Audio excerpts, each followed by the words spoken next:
ஓதட்டார செவப்பே அந்த மருதாணி கடனா கேக்கும் நீ சிரிச்சாலே சில நேரம் அந்த நிலவு வந்து உளவு பார்க்கும்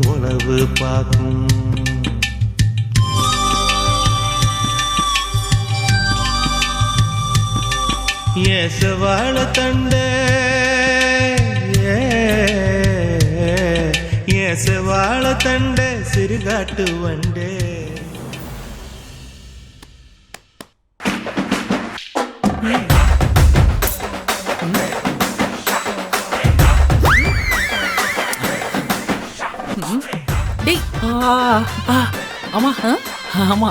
என்னடா அம்மா இங்க கூப்பிட்டு இருக்கேன், உன் பொண்டாட்டிய பார்த்து அப்படியே ரசிச்சிட்டு இருக்க? சும்மா பார்த்துட்டு இருந்தம்மா, வேற எதுவும் இல்லை.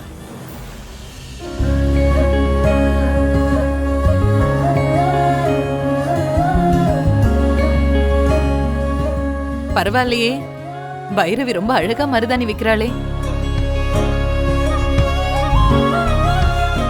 சின்ன வயசுல மருதாணி வச்சுக்கிறது எனக்கும் ரொம்ப பிடிக்கும். இப்பதான் மருதாணி வைக்கிறதையே நிறுத்திட்டேன். ஏன் அத்தை, நான் வேணா வச்சு விடட்டுமா? எனக்கெல்லாம் வேண்டாமா, நீ காயத்ரிக்கு மட்டும் வச்சு விடு. ஏன் பைரவி, அதான் அம்மா வேணான்னு சொல்றாங்கல்ல, எனக்கு வேணா வச்சு விடு. என்னடா திடீர்னு உனக்கு இப்படி ஒரு ஆசை வந்துருச்சு? உனக்கெல்லாம் மருதாணி கையில வச்சா நல்லா இருக்காது. நான் வேணா உன் மூஞ்சில பூசி விட்டுமா? நல்லா செகப்பா ஆயிடுவேன். சரிதான், பரவாயில்ல, மூஞ்சில எடுத்து அப்பி விடு. அப்பயாவது நான் சிவப்பாரன்னு பார்ப்போம்.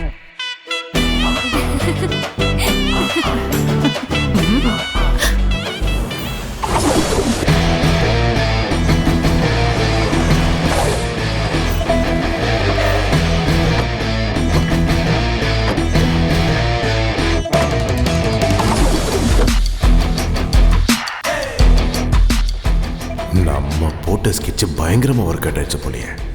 நினைச்ச மாதிரி டிஎஸ்பி ஆறுமுகத்தை அரெஸ்ட் பண்ண வந்துட்டான்.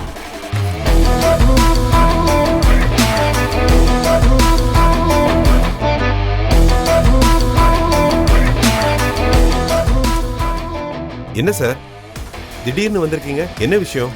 ஆறுமுகத்தை கூப்பிடுங்க. என்ன விஷயம்னு சொல்லுங்க சார். சொல்றேன், வர சொல்லுங்க.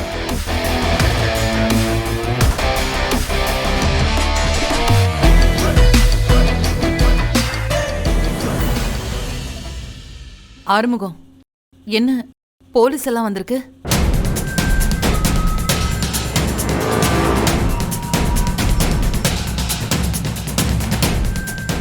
ஆறுமுகம், டிஎஸ்பி வந்திருக்காருப்பா, உன்னை வர சொல்றாரு.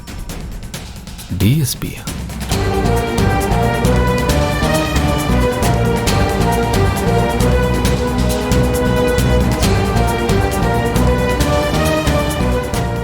என்ன ஆறுமுகம், போலாமா? எங்க? வேறங்க, உன் மாமியார் வீட்டுக்கு தான். வா, வந்து வண்டியில் ஏறு.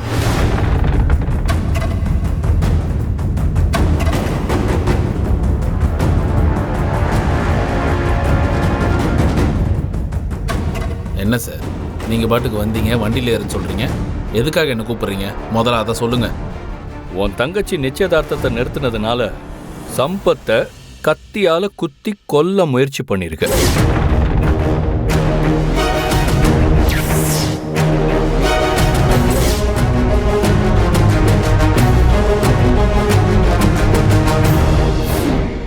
அவன் ஹாஸ்பிட்டல்ல உயிருக்கு போராடிட்டு இருக்கான்.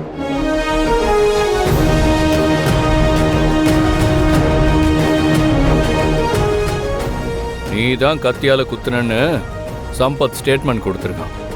வந்து வண்டியில் ஏறு. எது? சம்பத்தை நான் கத்தியால குத்துனானா? என்ன சார் உளறீங்க? இது பாரு, உன் மேலே கம்ப்ளைண்ட் வந்திருக்கு, உன்னை விசாரிக்கணும். ஒழுங்கா வந்து வண்டியில் ஏறு.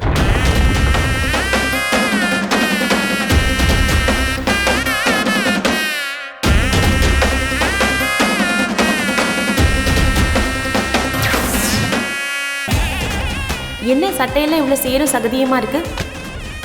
ஆமாம் பைரவி, வயக்காட்டில் வழுக்கி விழுந்துட்டேன். உன்னை பார்த்தா வயக்காட்டில் வழுக்கி விழுந்த மாதிரிலாம் தெரியலையே. யார் கூடயும் பயங்கரமாக சண்டை போட்டு வந்த மாதிரிலாம் தெரியுது. என்ன நீ? நான் தான் சண்டையெல்லாம் போட மாட்டேன்னு அம்மாவுக்கு வாக்கு கொடுத்துருக்கேனே. ஏய் ஆ முதுகுல என்ன இவ்வளோ பெரிய காயம்? அதான் நேற்று சொன்னனே வயக்காட்டில் வழுக்கி விழுந்துட்டேன். சஞ்சய் சொல்றது உண்மைதான் போல இருக்கு. ஆறுமுகம் சம்பத்தோட சண்டை போட்டிருக்கான். அதான் இவன் உடம்புலயும் காயம் இருக்கு. ஆறுமுகம், என்னையா இதெல்லாம்? நீ போய் சம்பத்தை கத்தியால குத்துனதா சொல்றாங்க. மா நாலாம் அவனை குத்தவே இல்லைம்மா, இவங்க வேணும்னே பொய் சொல்கிறாங்கம்மா. இந்த பாருங்க, நான் ஒன்றும் வேணும்னுலாம் சொல்லலை. உன்னால் பாதிக்கப்பட்ட சம்பத்து நீ தான் கத்தியால் குத்துனன்னு ஸ்டேட்மெண்ட்டே கொடுத்துருக்கான்.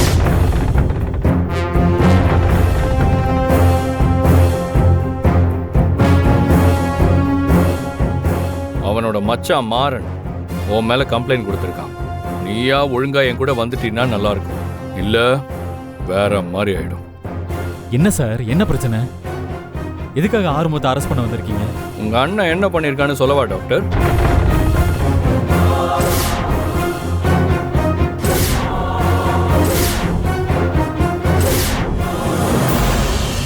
சிவா, அவங்க சொல்கிறது எதுவுமே உண்மை இல்லை. நேற்று முழுக்க நான் வயக்காட்டில் தான் இருந்தேன் சிவா, வெளியெல்லாம் எங்கேயுமே போவே இல்லை. இவங்க வேணும்னே ஏதோ பொய் சொல்லி என்னை அரெஸ்ட் பண்ண பார்க்குறாங்க.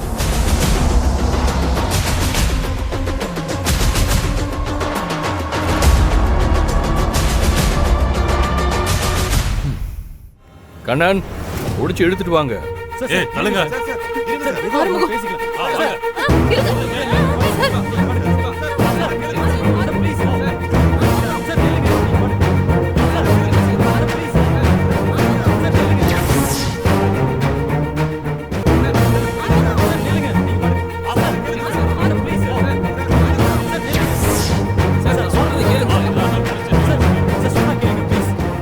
ஆறுமுகம், அவனை ஒண்ணு நீ கத்தியால குத்தல.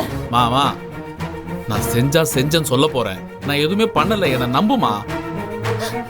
ஆறுமுகம், நீ பயப்படாம போ. நான் லாயரோட ஸ்டேஷனுக்கு வரேன். ம்.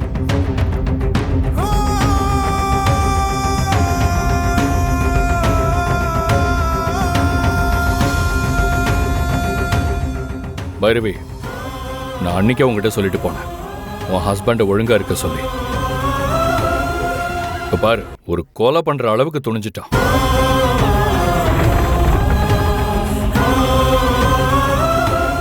இனிமே அவனை யாராலையும் காப்பாற்ற முடியாது. உன் நிலைமை நினைச்சாதான் எனக்கு ரொம்ப பரிதாபமா இருக்கு.